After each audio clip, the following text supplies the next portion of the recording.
Hey guys, welcome back to the Launch Your Real Life podcast, where we help young Christians figure out how to take control of their finances and become independent from their parents and family so that they can fulfill the mission that they've been given.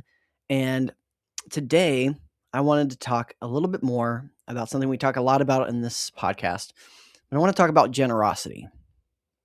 And um, Now, if you watch the Ramsey Show or Ramsey Personalities, if you watch The Money Guys like I do, you'll eventually hear and get the idea that they also are huge proponents of generosity. They talk about it as a pre-step one, so it's baked in.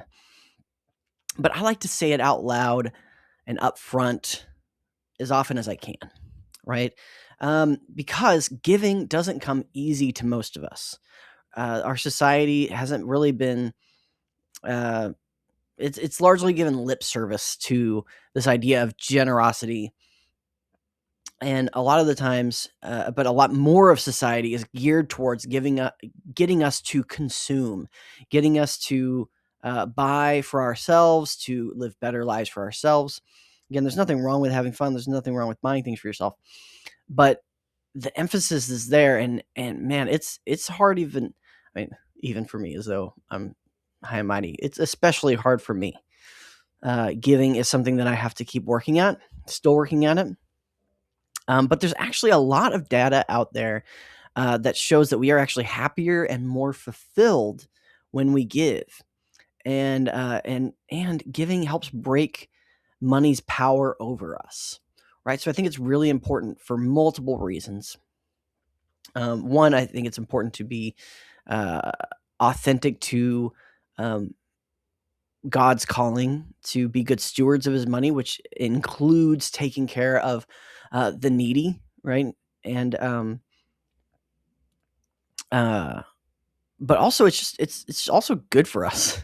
Like, we are built for this, and a lot of times we don't think that that's how we'll feel when we give, right? We think when we give we're gonna feel the absence of whatever else we could have done with that money. And I wanted to take a minute and give a shout out to a book, um, God and Money.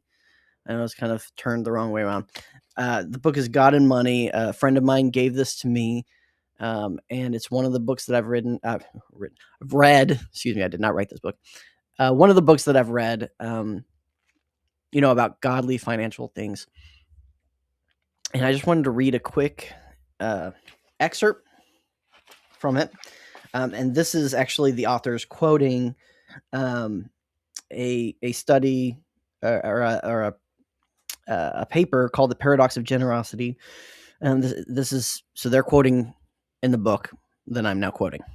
It says, Americans who do not give away 10% of their income run the significant risk of ending up less happy than they might have otherwise been. In fact, as a group, they are less happy. So, whatever Americans lose by giving away 10% of their income is offset by the greater likelihood of being happier in life. Rather than leaving generous people on the short end of an unequal bargain, practices of generosity are actually likely instead to provide generous givers with essential goods in life: happiness, health, and purpose, which money and time simply cannot buy. That is an empirical fact well worth knowing. Again, that is from Christian Smith and Hillary Davidson, The Paradox of Generosity. And I think, man, it's not talked about enough that there's literal health benefits, there's psychological benefits to being generous, to giving money away. And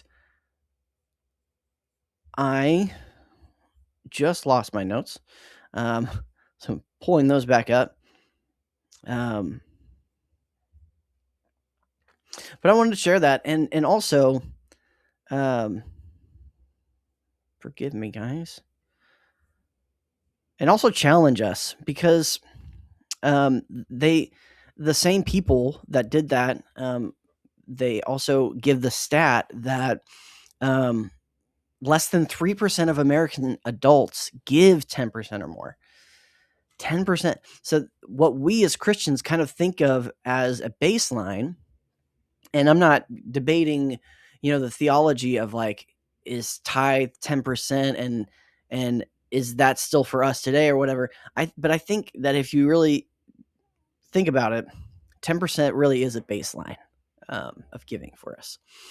And to see that less than 3% of American adults give 10% or more every year, that's a huge reason for this podcast, because I want to challenge us to be a generation that does more, right? What would happen if we all just started, as we start out and then as we grow in our income, being faithful to give at least 10%, and starting with our local church?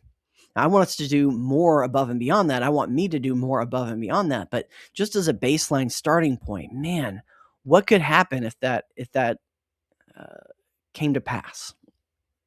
So I want to challenge us to be people who at least give 10%. It's a lot easier, right? You guys who are listening to me who feel like, well, this is super hard because I barely have any money coming in at all. It's easier to go from giving $50 of your $500 a month that you may be getting from a part-time job than and going to giving $400 of $4,000 on day one of a new job, because you're already used to giving that 10%. And on day one of that job, you already factor that in, right? So you're not counting on that income. It's so much easier to do that than it is to start at making $4,000 and inflating your lifestyle to consume all of that, and then trying to cut that $400 out of your budget for giving. It's definitely doable, but it's harder. So I think it's better to start when you are still starting out, making that decision, making that conscious choice to faithfully give, especially to the church that is pouring into you and giving you community and family and teaching you, right? I think that as Christians, we all agree. I think it's pretty easy to look at the Bible and come to the conclusion that yes, generosity is expected. Generosity is a duty that we have as Christians, and it's a joy that we have, right? But some people don't think that they can be generous. And in a country where even the lowest of us is making so much more income than the average person of the world, I think that we can do a lot by taking control of our finances and just knowing where our money's going, right? I think having a good financial system makes this so much easier than if we're just living by the seat of our pants without a plan, without a system, and hoping and giving God our leftovers at the end of the month, and always coming to the conclusion that there are no leftovers for the Lord and his work. I think if we create a system where we're giving first, where our giving is automatic, and then above and beyond that, we can give even more, I think that's part of having good financial foundation. And that is why I do this podcast, to give that good financial foundation, to set you up to be able to do this. So what would happen if we began to give sacrificially en masse? And as we grew in our incomes, that generosity grew with us. I wanted to shout out my school account, SKOOL. The link is in the description below. If you want help with this, if you want some accountability with your budget, I'm going to start doing monthly calls here soon, and I hope you'll join for that. If you just want to join and then reach out to me and ask some questions, I'll be happy to answer them, or comment on this podcast wherever you're listening to it. I wanted to end with one more quote from God and Money. Love this book. Really recommend it. And again, I'm quoting them, quoting somebody else. This is actually Pope Francis. Um, it says, almost without being aware of it, we end up being incapable of feeling compassion at the outcry of the poor, weeping for other people's pain and feeling a need to help them, as though all this were someone else's responsibility and not our own. Guys, I'm feeling this myself right now. Like, this is, believe me. The culture of prosperity deadens us. We are thrilled if the market offers us something new to purchase. In the meantime, all those lives stunted for lack of opportunity seem a mere spectacle. They fail to move us. And I have been there and I am still there, but I hope that you will consider making the sacrifice, starting early.